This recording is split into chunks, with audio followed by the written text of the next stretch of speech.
नमस्कार, मी भाग्यश्री फाटक. मार्केट आणि मी हा सोप्या मराठीतून शेअर मार्केट समजावून सांगायचा माझा एक उपक्रम. आजची जी रॅली होती ती रिलीफ रॅली म्हणतो आपण याला. असं जेव्हा कुठलंही संकट येतं आणि मार्केट पडतं, अशा वेळेला आपण थोडेसे शेअर घेतले तर 7-8 दिवसात जेव्हा रिलीफ रॅली येते, म्हणजे कधी 8 दिवसात येते, कधी 15 दिवसात येते, पण त्याच्यामध्ये 5-6% फायदा होऊन जातो. त्याच्यासाठी आपण आपल्या अकाउंटला थोडे पैसे ठेवले पाहिजेत की ज्या पैशाचा उपयोग अशा वेळेला मार्केटमध्ये करता येईल. अचानक मार्केट पडू लागतं, आपल्याला जो शेअर घ्यायचा असतो तो 15-20 रुपये स्वस्त पडतो आणि मार्केट रिकवर झाल्यानंतर तेच 15-20 रुपये आपल्याला मिळून जातात. असा जरी प्रयत्न केला तरी शॉर्ट टर्ममध्ये चांगला फायदा आपल्याला मिळू शकतो.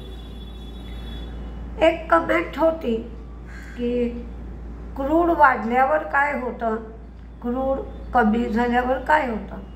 त्याचं उत्तर काल मी दिलं होतं. आणि एकदा त्याच्याही आधी एक कमेंट होती की निरीक्षण म्हणजे काय करायचं हे आम्हाला कळत नाही. तुम्ही नेहमी म्हणता मार्केटचं निरीक्षण करण्यामुळे फायदा होतो. खरं क्रूडचा भाव एवढा वाढल्यानंतर ONGC 265 ते 270 पर्यंत जायला हवा होता, पण ONGC 248 वरनं 251 पर्यंत गेला. अगदी जिकिरीने एक दिवस 253 गेला होता, पण तो 51-50 251-50 या ठिकाणी होता. म्हणजे हे जे क्रूड वाढलंय ते 1-2 दिवसासाठी आहे. त्याचा ONGCला फायदा मिळणार नाही, कारण त्यांची जी कॉन्ट्रॅक्ट्स असतात ती एक सरासरी प्राईस काढून त्या प्राईसला ती कॉन्ट्रॅक्ट 3 वर्षासाठी 2 वर्षासाठी अशी निश्चित होतात. म्हणून जरी असं क्रूड वाढलं किंवा एकदम क्रूड कमी झालं तरी खूप परिणाम होत नाही. पण इन जनरल क्रूडचा भाव कमी झाला की HPCL, BPCL, IOC या कंपन्यांना फायदा होतो. त्याचबरोबर पेंट कंपन्यांना फायदा होतो, लेदर कंपन्यांना फायदा होतो, तर डिटर्जंट कंपन्यांना फायदा होतो. क्रूड हे बऱ्याच कंपन्यांचं कच्चा माल आहे किंवा रॉ मटेरियल आहे. अगदी विमान कंपन्यांना म्हणजेच एव्हिएशन कंपन्यांना फायदा होतो. आणि क्रूड वाढलं की ज्या कंपन्या तेल काढतात त्यांना फायदा होतो.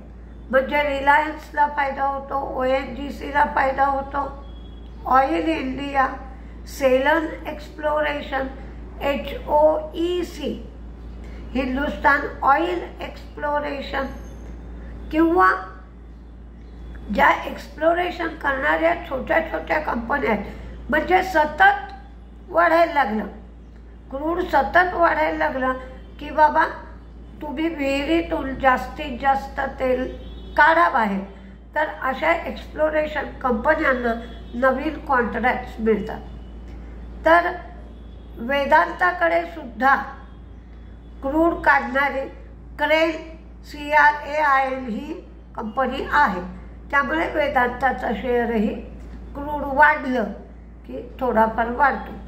पण मी मार्केटच्या श्री गणेशामध्ये या सगळ्या गोष्टीचं स्पष्टीकरण दिलेलं आहे.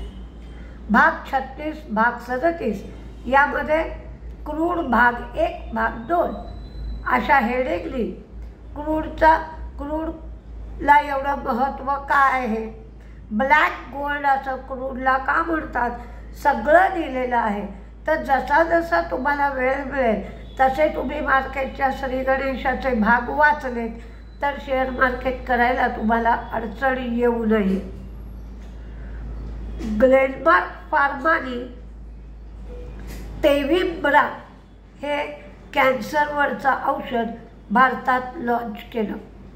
आज NTPCमध्ये 2.25 कोटी शेअर्सचं मोठं डील झालं. सरकारने लीज नायर अल्काईल बेन्झिनवर 5 वर्षासाठी अँटी डम्पिंग ड्युटी लावली. याविषयीची तक्रार निरमा आणि तामिळनाडू पेट्रो या दोन्ही कंपन्यांनी केली होती. हे इराकमधून आणि कतारमधून इराण आणि कतारमधून हे आयात होत होतं.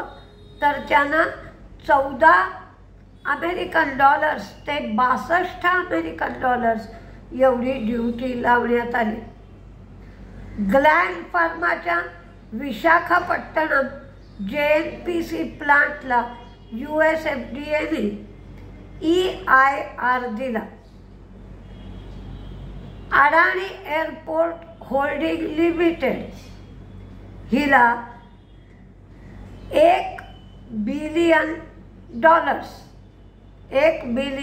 US एवढं फायनान्स MIAL साठी मिळालं. ॲझटेक लाईफ सायन्स हे राईट्स इश्यूद्वारा 250 कोटी रुपये उभे करणार आहेत. HCL टेकनी AMD फोर्जिंग बरोबर करार केला. हा करार AI, डिजिटल आणि क्लाउडसाठी करण्यात आला. अंबुजा सिमेंट बंगालच्या संक्रेल युनिटमध्ये त्याने कामकाज सुरू केलं. हे unit 2.4 metric ton per annum एवढ्या कपॅसिटीचं आहे. HAL कडून IAFला मार्च 2026 पर्यंत 6 तेजस विमानं मिळतील किंवा HAL देईल असं सांगण्यात आलं. KPIT टेक्नॉलॉजीचा शेअर आज चांगलाच पडला. तर कंपनीच्या मॅनेजमेंटने सांगितलं की बिझनेसमध्ये अनिश्चितता खूप आहे. ऑर्डर्स येत आहेत पण त्या ऑर्डर्स चालू होणं पुढे ढकलल्या जात आहे. वन टाईम गेन होण्याची कुठलीही शक्यता दिसत नाही आहे. म्हणजे ज्या कंपन्यांकडून त्यांना ऑर्डर्स येणार आहेत, समजा त्यांनी सांगितलं की आम्ही जूनमध्ये ऑर्डर देणार आहे, तर ती जूनची ऑर्डर जी असते ती सप्टेंबरपर्यंत पुढे ढकलली जाते. त्यामुळे वर्किंग कॅपिटल जास्त लागतं. आज आपण सकाळी बोलल्याप्रमाणे डिफेन्स शेअरमध्ये प्रॉफिट बुकिंग झालं.